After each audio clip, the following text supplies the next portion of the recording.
அண்ணன் முன்வைத்த கோட்பாட்டை தாண்டி ஒரு தத்துவத்தை வைத்து அவரையும் விட ஆகச் சிறந்த ஒரு கோட்பாட்டோடு நான் வருகிறேன் என்றால் கைதட்டி வரவேற்று முதல் தொண்டனாக இருக்க தயாராக தான் இந்த சீமான். நீங்க புரிஞ்சுக்கணும், நீ ஒண்ணுமே இல்லாம ஆன்றோர்களும் சான்றோர்களும் இருந்த அரசியல் செஞ்ச இந்த நிலத்தில் உலகத்திற்கு பொதுமறை தந்த மக்கள், அறத்தின் வழி நின்று வாழ்ந்த மறவர் கூட்டம், எப்பேற்பட்ட இனத்தின் மக்கள், எவ்வளவு பெரிய பேரறிஞர் இருந்த இடத்தில் இந்த இடத்தில் இவ்வளவு பெரிய கோட்பாட்டை வைத்து இந்திய திராவிட சூழ்ச்சிகளால் தாழ்த்தி வீழ்த்தப்பட்டு உரிமை இழந்த அடிமைப்பட்டு கிடக்கிற தமிழ் சமூகத்தில் இனச்சாவில் இருந்து கத்தல் கதலில் இருந்து பிறந்த மகன்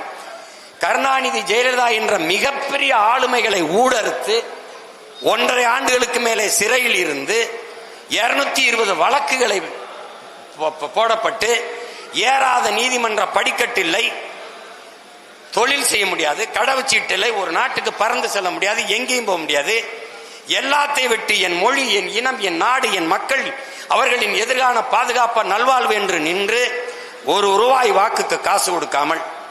ஒருத்தருடைய ஆதரவு, இந்த சாதி சீமானை ஆதரித்தது,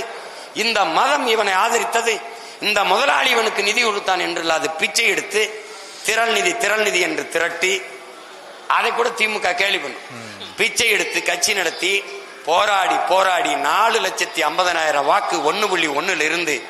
8.5 விழுக்காடு வாக்கை வாங்கி